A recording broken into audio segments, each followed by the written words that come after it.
תגידי זוהר, ככה דמיינת את זה? מה? את מה? את האירוע. ככה חלמת שזה יהיה? שמע, החלום שלי היה להנחות לבד, אבל מה שאתה מנחה איתי זה הפך לסיוט. אני מתכבד להזמין את הילה שושני להרצאה בנושא חלומות.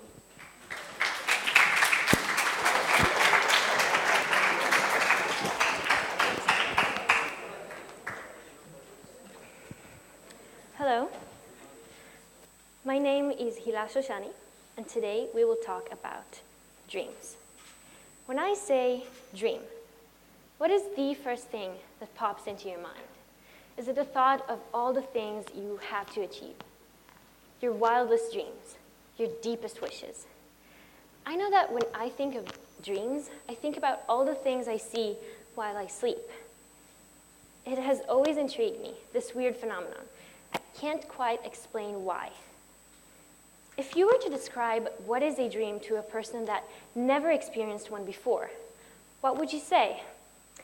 Well, it's this thing that you see while you sleep, but how can you see something if your eyes are shut? So it's this memory you acquire while sleeping, but how can you create new memories by not being conscious at all?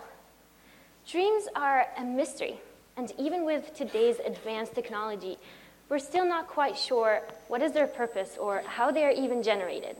But we do have many theories.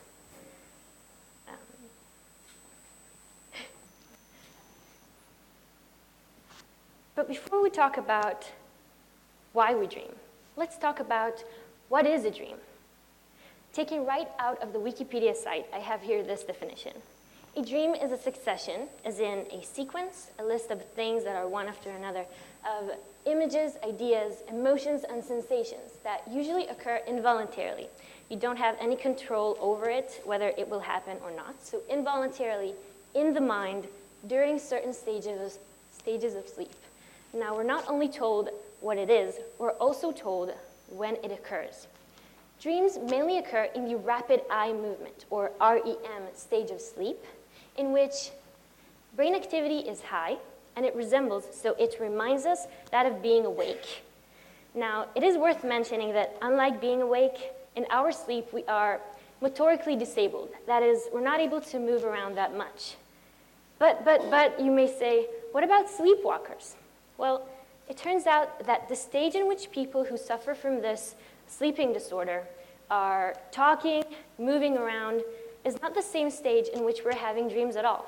It is not the REM stage, which is one of the deepest stages of sleep and the one in which our eyes move around continuously. Pretty cool, right? But why? Why do we dream? Well, first off, a very popular opinion is that we dream in order to fulfill our wishes. That is, the goals we want to achieve.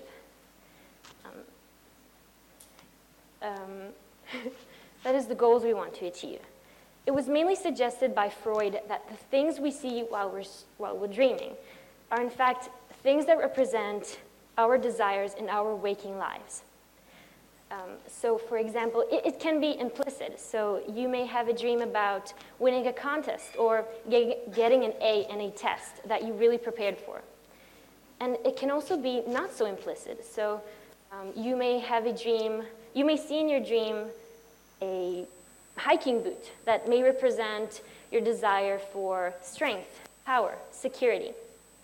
The next two theories are connected, both of which relate to information processing and learning. The first one suggests that we dream in order to clean our minds. Throughout the day, we absorb so much information, which most of it, if not all of it, is worthless to us. So what happens is that our brains get clogged with all this useless information that prevents us from learning new things altogether. But thankfully, in our deepest stages of sleep, something amazing happens. A process called reverse learning takes place. In this process, our brains go through all the information that was gathered that day and disposes of all the useless things. So in this process, we in fact some sort of unlearn the things that are no longer needed. The second part is that we dream in order to keep our brains working. So it's suggested that during sleep, we are actually enhancing connections between neurons in the brain by moving memories from short-term memories to long-term ones in a process called memory consolidation. It's in this part that, and thanks to this part, that we really integrate and remember new information we've processed. We dream to be prepared.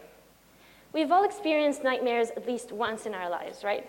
It appears as if our brains are attacking us for no good reason, showing us these things that wake us up in the middle of the night, that feeling of falling that jolts you out of bed, or a dream about being chased by something, a bear, I don't know.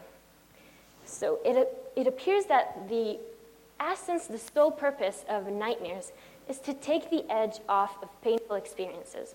It keeps us on edge. It sharpens our fight or flight instincts, and it prepares us for the worst case scenario.